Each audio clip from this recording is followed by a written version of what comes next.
네, 업앤다운 함께 하겠습니다. 오늘은 위즈웨이브 이건희 대표 나오셨습니다. 어서 오세요. 네, 안녕하세요. 네, 대표님 어제 시장이 너무 힘들었었다가 네. 오늘은 좀 반등이 나옵니다. 오늘의 반등을 어떻게 해석하세요? 일단 뭐 기술적으로 이제 많이 빠졌던 부분에 대한 반등, 그 다음에 이제 상호 관세 관련돼서 굉장히 큰 충격을 받았죠. 어제 전 세계 시장이. 근데 일본도 지금 협상 가능성이 열리면서 조금 반등이 강하게 나오고 있고. 네. 그 얘기는 일본이 이제 이시바 총리가 전화를 했을 때 이제 협상을 가능하다라는 식으로 이제 얘기가 나오면서 반등이 강하게 나오고 있는데, 그 얘기는 이제 협상 가능성이 좀 있지 않을까라는 그런 기대도 있고요. 또 내부적으로 지금 미국 내부에서 트럼프 정책에 반발하는 이제 측근 인사들도 반발을 하고 있죠. 일론 머스크가 강하게 지금 반발을 하고 있고요. 또 하나 지금 베센트 재무장관이 재무장관이면 본인이 임명한 장관인데, 네. 제발 일론 머스크가 무슨 얘기를 했냐면 재무장관 얘기라도 좀 들어라. 재무장관은 그래도 지금 사의를 표명한다는 얘기가 좀 나올 정도로 이번에 관세 정책에 대해서 반대를 했는데 이거를 이제 그냥 처리하는 걸 보고 자기는 다시 연준으로 가고 싶다 뭐 이런 인터뷰를 한 것 같아요. 그 기사가 떴는데, 물론 이것도 또 이제 어떻게 보면 베센트 재무장관이 그만둔다라기보다는 트럼프의 마음을 조금 바꾸려고 하는, 완화적으로 가게 하려는 또 그런 시도일 수도 있습니다. 그래서 이런 또 공화당 내부에서도 한 11명의 상원 의원이 지금 이 정책에 대해서 굉장히 강력하게 얘기를 좀 하고 있고, 민주당은 지금 탄핵을 해야 된다 뭐 이런 얘기도 나오고 있습니다. 그래서 만약에 그럼 탄핵이 가능하냐, 우리나라가 탄핵이 됐으니까 뭐 이렇게 보실 수도 있는데, 약간 데자뷰 현상이 일어나는 것 같긴 한데. 데자뷰요? 예전에도 그랬었죠. 뭐 우리 박근혜 대통령 탄핵 이후에 예. 트럼프가 집권하고 났을 때 이거 탄핵해야 되는 거 아니야? 뭐 미국에서도 그런 얘기가 나왔었을 정도로 똑같은 얘기가 나오곤 있는데, 상원 의원 중에 한 20명 정도가, 공화당 의원 중에 20명이 돌아서야 탄핵이 가능합니다. 그래서 그건 좀 불가능할 것 같고, 아직 9명이 부족한 상태다.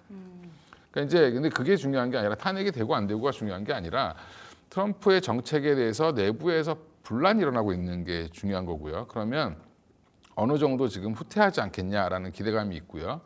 대신에 그럼 우리 시장은 반등이 나오는데 건전한 반등이냐라고 보면, 사실 수급상으로는 외국인은 여전히 팔고 있고, 선물도 오늘 5천억 이상 팔고 있습니다. 어제 굉장히 많이 판 것 같지만 사실은 어제는 1조 4천억 넘게 팔다가 마지막에 이제 확 줄여서 7천억 정도 팔았거든요. 네.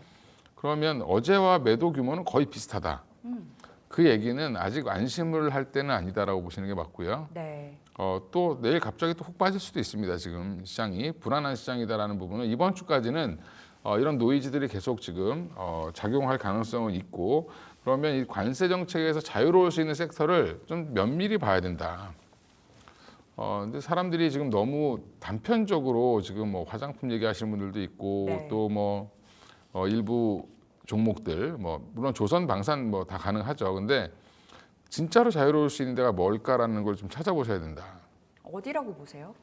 저는 바이오라고 보고 있습니다. 바이오요? 예, 그쪽은 뭐 관세를 부과할 게 없잖아요, 근데 그죠? 의약품 관련해서도 의약품- 개별 관세 부과할 거다라는 그건 삼성바이오로직스 설은 얘기하는 있잖아요. 거고, 제가 얘기하는 바이오텍 얘기를 하는 거는 기술 수출하는 쪽은 전혀 상관없습니다. ABL 바이오 같은. 그렇죠. ABL 바이오가 그러니까 어제 상한가를 가고 오늘도 올라오는 이유가 네. 전혀 관련이 없고, 뭐 알테오젠도 마찬가지고, 뭐 지금 유한양행 같이 일부 회사가 약을 팔긴 하지만 거기 뭐 미국에 수출하는 물량이 있나요? 없죠. 네. 그러니까 그런 회사들은 사실은 관련이 전혀 없다.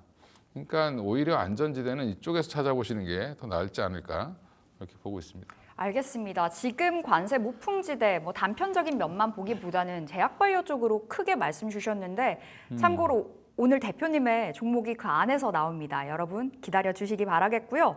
자, 반도체는 어떻게 보세요? 어제 급락 나왔다가 오늘 일부 만회를 해 가고 있는데, 삼성전자 실적이 잘 나왔어요. 지금 자리 그럼 저가 매수 담아봐도 될 자리라고는 보시는 거죠?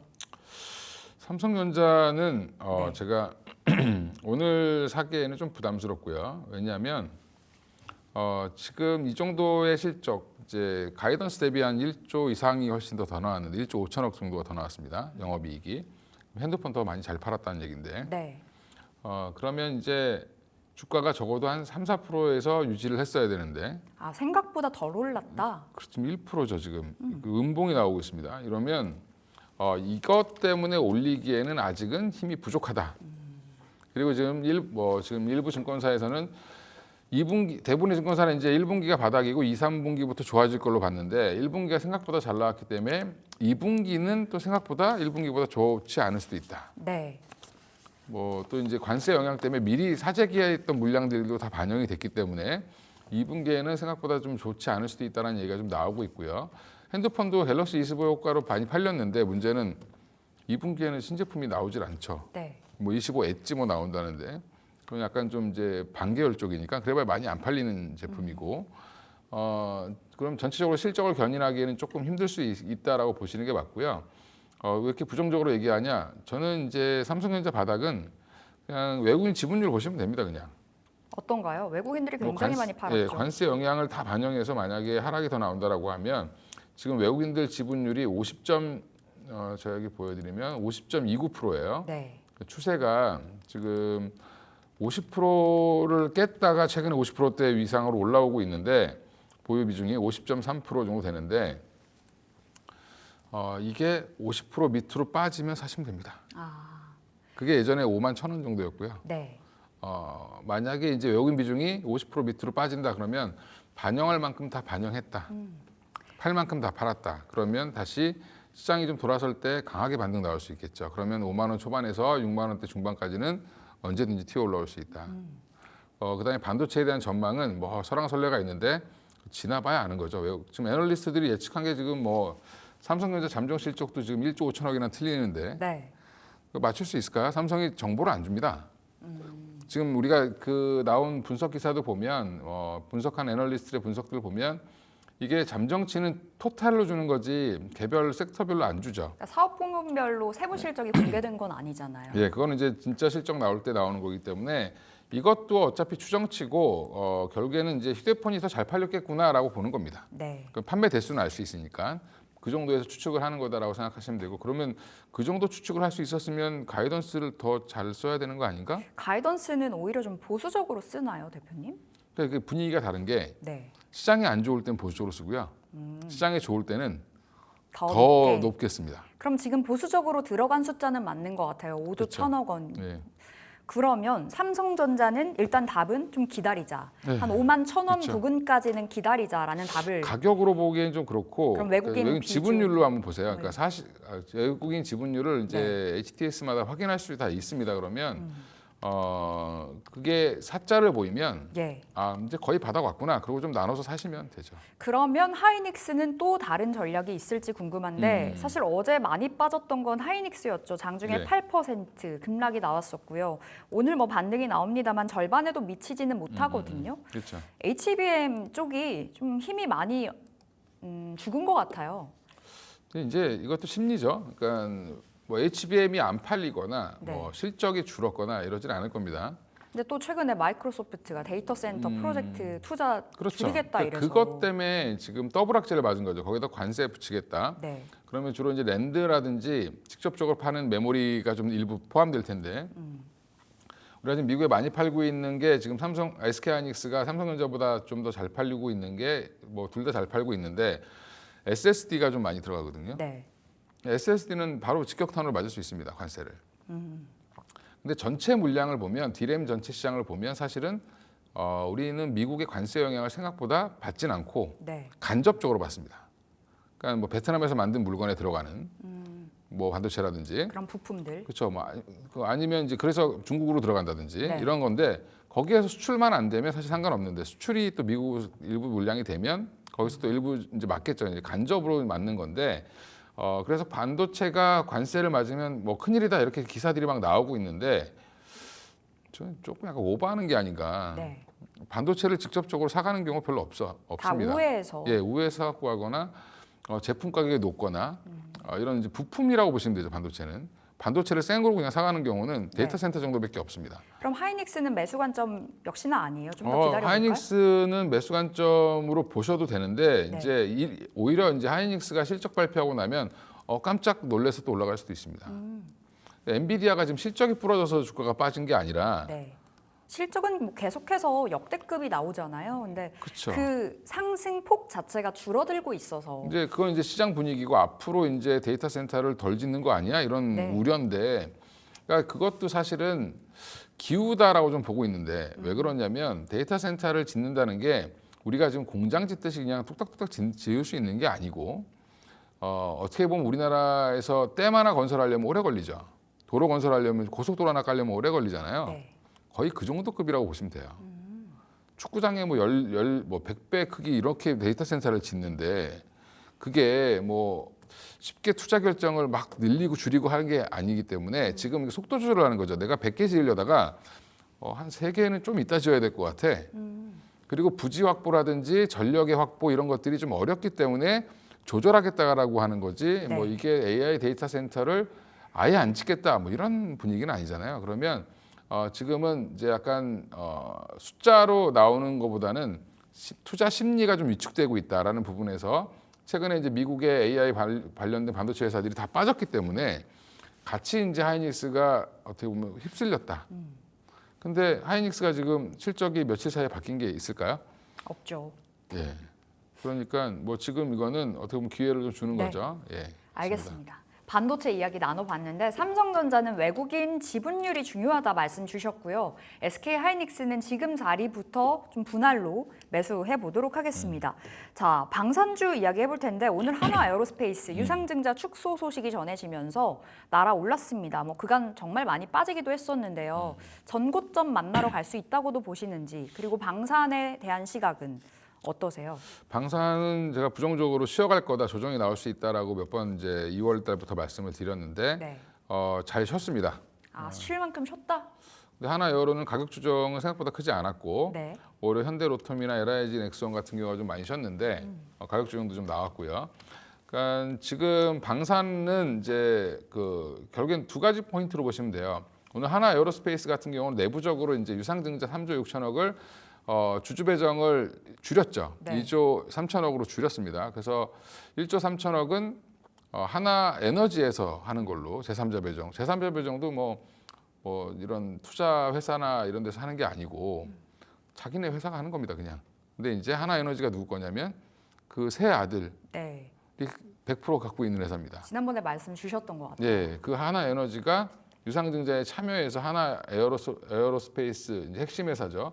핵심 회사의 주식을 갖게 되는 겁니다.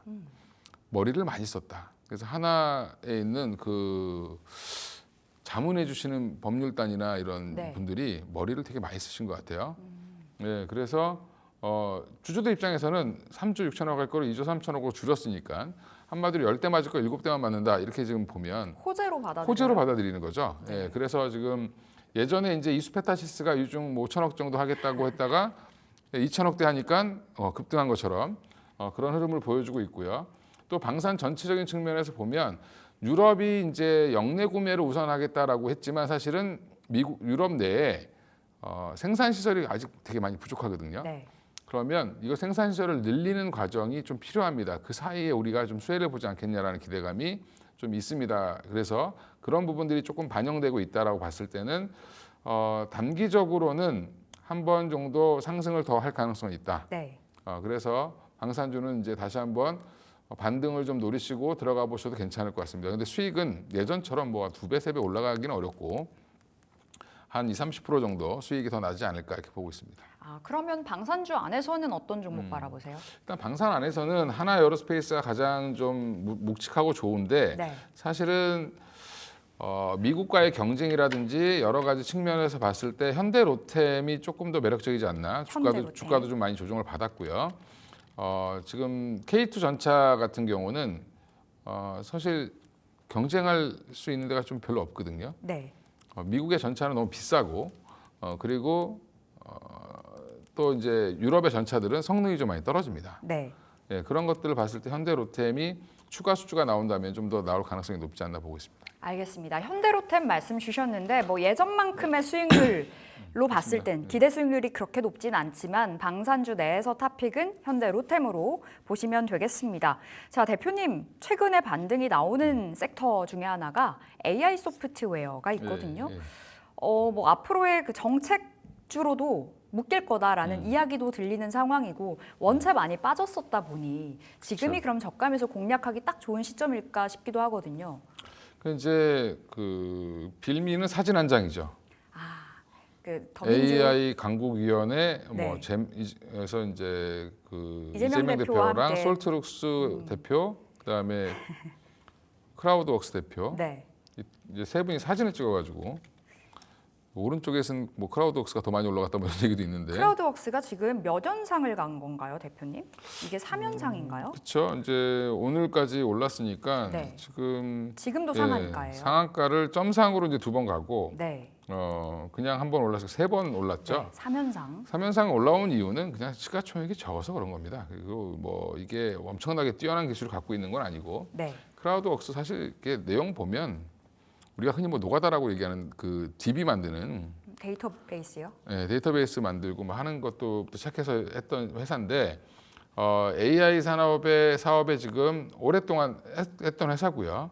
좋은 회사입니다. 근데 이제 시가총액이 워낙 적다 보니까 급등을 했다라고 보시면 되고 솔트룩스를 저는 오히려 개인적으로 좀 더 좋게 보는데 솔트룩스는 좀 묵직하죠. 묵직한데 이 회사는 이제 돈을 벌기 시작했어요. 작년 하반기부터 흑자 전환이 됐습니다.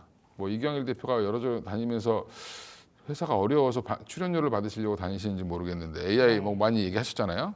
근데 지금 생각보다 지금 루시아 2.5가 잘 팔리고 있습니다. B2B, B2G로. 대기업, 중견기업들 이상, 그다음에 공기업들이 많이 씁니다.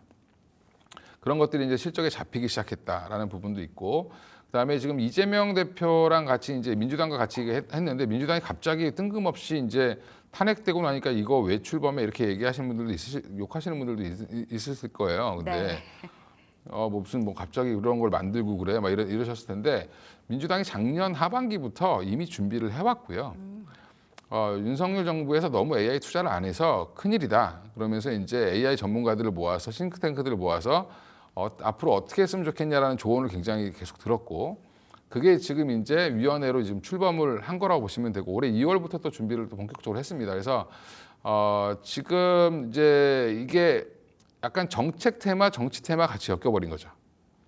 예. 근데 내용도 있으니까 저는 뭐 저를 테마는 별로 안 좋아하는데 이건 아마 민주당이 집권을 하게 된다라고 하면 생각보다 강하게 드라이브 걸 가능성이 있다. 네.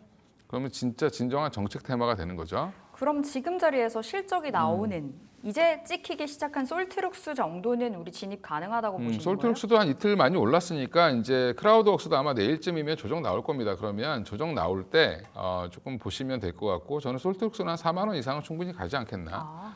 예전에 한번 갔던 경험이 있죠. 4만 9천 원대까지 한번 가는 경험이 있는데 네. 충분히 그 자리까지는 한번 도전해 볼 수 있는 왜냐하면 이때는 기대로 올랐던 부분이고 지금은 이제 숫자가 보이기 시작하기 때문에 예. 이제는 앞으로 이 회사가 생각보다 좋아질 수 있겠구나라고 생각하시면 될 것 같습니다. 알겠습니다. 솔트룩스 지금 자리 괜찮다. 목표가 4만 원. 좀 어느 정도 눌렸을 때 진입해 보시면 되겠습니다. 자, 속도 내볼 텐데 중국도 이 맞불 관세, 보복 관세를 이야기했고 트럼프 대통령 50% 우리 더 매기겠다 뭐 이야기도 한 상황이고 이렇게 됐을 때 좀 거시적인 그 시각에서 어떻게 좀 체크해 볼 이슈가 있을까요? 저희가 할 수 있는 건 아무것도 없고요. 둘이 싸우는데 뭐 싸움 구경하시면 되고요. 네. 아마 중국이 뭐 이제 포기하면 좋지 않냐? 맞았는데 일방적으로 맞고만 있을 수는 없잖아요. 중국이 하는 건 진정한 상호 관세죠. 그렇죠. 미국이 부과한 만큼 우리도 부과하겠다. 원래 국제 관계는 그게 맞습니다. 근데 지금 미국이 깡패처럼 뭐라고 하냐면 니네 보복 관세하면 우린 더 부과할 거야? 이렇게 얘기하는 거잖아요. 네. 빨리 철회해라. 이게 누가 봐도 합리적이지 않죠. 그러니까 미국이 전 세계 1위를 한 거는 군사력도 있고 여러 가지가 있지만 2차 세계대전 이후에 돈 쓰고 그다음에 달러 패권을 갖고 있고 또 하나 이제 약한 나라를 도와주고 한마디로 돈도 써주고 약한 나라도 도와주고 물건도 팔아주고 그러니까 우리가 형대접 해줬는데 지금 이제는 삥 뜯으려고 하니까 전 세계가 지금 네. 난리가 난 거죠. 그러면 이제 형노릇 못 하는 거죠. 그러니까 우리 예를 이렇게 들으면 쉬울 텐데 회사 상무님이 내가 그동안 너한테 밥 많이 사줬으니까 이제부터 네가 나한테 한 달 동안 밥 사줘 이거랑 똑같은 겁니다. 예, 그럼 기분이 좋을까요? 너무 싫네요. 예, 그렇죠. 그런 기분이라고 생각하시면 되고 지금 이제 짱과 2등이 서로 이제 맞붙었는데 이 부분은 격화가 되다가 어느 순간 합의를 할 겁니다. 예전에 트럼프 한번 일기 때 생각해 보시면 김정은을 그렇게 욕하다가 뭐 당장이라도 지금 미국이 북한한테 핵폭탄이라도 쏠 것처럼 네. 얘기하다가 나중에 만나서 뭐 세상에 제일 친한 것처럼 그랬잖아요. 옛날에 1차 관세 전쟁 때도 일기 때도 중국한테 관세를 엄청나게 부과했다가 중국이 콩이랑 뭐 밀이랑 이런 거 사준다니까 또 갑자기 돌변하죠. 그 약간 조금 조울증 걸린 사람처럼 이랬다 저랬다 하는 이제 약간 미치광이 전략을 쓰고 있는데 이 부분은 우리가 예측할 수는 없으니까 아마 조금 시간은 걸리겠지만 서로 이제 아마 이번 주가 가장 신경전이 활발할 거고요. 다음 주부터는 뭔가 해결 모드라든지 미국 내부에서의 이제 그 반대 여론들이 나오면서 네. 좀 잠잠해지지 않을까 이렇게 보고 있습니다. 알겠습니다. 지금 시장 안에서 그럼 우리 어떤 쪽에서 시장의 돌파구를 마련해야 될까? 아까 시황 질문 드릴 때 말씀해 주셨는데 제약바이오라고 하셨잖아요. 그렇죠. 근데 미중 분쟁에서는 제약바이오는 의미가 없고 그건 이제 피해가는 뭐 과정이다 보면 미중 분쟁에서 제일 좋을 게 뭐가 있을까요? 히토류 갖고 맨날 싸우잖아요. 그리고 보복 관세. 그러니까 유니온 같은 종목 이럴 때 단타하셔야 되는 겁니다, 사실은. 단타로는 유니온 괜찮죠. 그렇죠. 왜냐하면 지금 우리나라가 생각보다 지금 히토류를 보유를 많이 하고 있어요. 원래 6개월치 갖고 있었는데 네. 전략적으로 미국이랑 중국이랑 싸우니까 18개월치로 늘렸습니다. 그러니까 1년 6개월 우리는 버틸 수 있다. 네. 근데 그러면 사실은 이런 회사들이 생각보다 뭐 시세를 줄 가능성이 있죠. 싸움이 끝나기 전까지는. 그럼 유니온 계속 보자. 둘이 화해한다 그러면 이제 빨리 팔아야죠. 예, 단기 그렇습니다. 트레이딩 관점으로 여러분 히토류 관련주 유니온 말씀도 주셨는데 그럼 오늘의 종목을 받아볼게요. 네. 오늘은 어떤 종목일까요? 오늘도 바이오텍에서 갖고 왔습니다. 어딜까요? 펩트론? 펩트론 비만 치료요? 예, 비만 치료인데 펩트론이 왜 펩트론일까요? 펩트론이 왜 펩트론인가? 회사 이름을 왜 펩트론이라고 졌을까요? 왜 그럴까요? 펩타이드라고 하는 펩타이드? 단백질 물질을 잘 다루는 기술을 갖고 있는 회사입니다. 그래서 펩트론이라 진 거죠. 네. 예, 그래서 지금 펩타이드 관련된 기술을 가지고 지금 비만 치료제를 성능을 좋게 하는 장기 지속형 플랫폼이라고 해서 지금 주사 한 대 맞으면 한 달간 쓸 수 있는 한 달에 한 번씩만 맞으면 되는 거 지금 네. 일라이릴리랑 지금 기술 평가 계약을 맺고 지금 평가를 하고 있는 중이죠. 그러면 아마 그게 아마 12월에 종료가 돼야 되는데 그 전에 뭐 하반기가 됐든 12월 달이 됐든 올해 안에는 좋은 얘기가 나올 가능성이 있고요. 네. 물론 안 나올 가능성도 있죠. 그게 이제 항상 뭐 아니면 돈데 그거는 이제 올해까지 기대감은 계속 있으니까 좀 더 지켜보시면 되고 또 하나 제가 주목하고 있는 거는 항암제 제가 이제 체인 앵커님이랑 오랫동안 진행을 했으니까 제가 항암제 올해 가장 큰 키워드는 뭐라고 말씀드렸냐면 뭐라고 그랬죠? 항암제 기술 수출이요? ADC? ADC? 예. 네. ADC를 좋게 해주는 이 IEP라는 플랫폼을 또 얘네가 공개를 합니다. 네. AACR에서 미국 암연구학회가 이제 4월 말에 열리는데 거기에서 이제 ADC 플랫폼 IEP라는 성과를 보여줄 텐데 IEP 모르셔도 됩니다. 그럼 어떻게 생각하시면 되냐면 이게 어떤 플랫폼이냐면 표적 항암제인 ADC를 성능을 더 좋게 해주는 거다. 그러니까 이게 ADC가 보면 항체를 가지고 있고 링커에 연결돼서 페이로드라는 약물을 갖고 있는데 네. 이게 이렇게 그 항체가 어딜 찾아가야 되냐면 암세포를 찾아가야 되는데 잘 못 찾아가는 경우가 있습니다. 그거를 조금 더 강화시켜주는 기술을 갖고 있다. 그래서 그게 아마 부각이 되면 또 하나의 파이프라인이 생기는 거죠. 그럼 제2의 알테오젠 이런 얘기가 나오고 있습니다. 그렇게 생각하시는 거죠? 예, 그렇게 생각하고 있고요. 그래서 지금 시가총액이 한 2조 6천억 정도 되는데 저는 뭐 충분히 더 갈 가능성이 있다라고 보고 있고 만약에 이제 일라릴리와의 계약이 체결된다라고 하면 그때는 뭐 가격을 평가하기는 좀 어려울 것 같고 지금 단기적으로 보더라도 13만 원 이상 14만 원까지는 충분히 가지 않겠나 보고 있습니다. 네. 그럼 목표가 14만 원으로 네. 잡아볼게요, 대표님. 손절가는 어디로 보세요? 8만 원으로 말씀드리겠습니다. 손절가는 8만 원. 펩트론 챙겨 보시면 되겠습니다. 자, 위즈웨이브 이건희 대표 함께했습니다. 말씀 고맙습니다. 예, 감사합니다.